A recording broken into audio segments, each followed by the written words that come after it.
Philippines ambassador to the United States Jose Manuel Romualdez has confirmed on 15 August 2022 that the Philippine government is considering the Boeing CH-47 Chinook for the heavy-lift helicopter requirements of the Philippine Air Force, PAF. This was after a contract with Russia to deliver 16 Mi-17 HIP helicopters was cancelled by Manila due to exposures to sanctions related to the Countering America's Adversaries through Sanctions Act, CAATSA, for procuring weapons from sanctioned countries like Russia.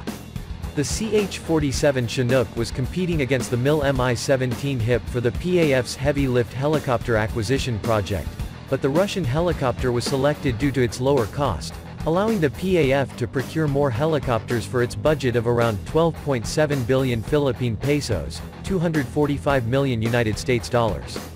The Philippines signed a contract with Russia's Sovtechna Export Agency in November 2021 for the supply of the Mi-17 helicopters, and the initial payment worth 1.92 billion Philippine pesos was already made as of January 2022.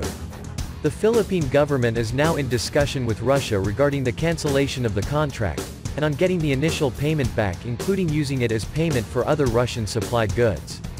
According to Filipino defense page Max Defense Philippines, the CH-47 Chinook is much more expensive per unit compared to the Mi-17, and the PAF may only get around 4 to 5 Chinooks for the same price as 16 Mi-17 HIP helicopters.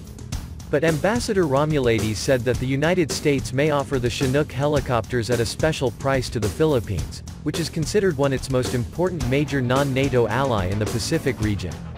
Boeing currently produces the CH-47F Chinook, the latest variant of the venerable Chinook family of heavy-lift helicopters, although the U.S. also have a large stockpile of older CH-47D variants that it may offer up to friendly countries as excess defense articles, ETA.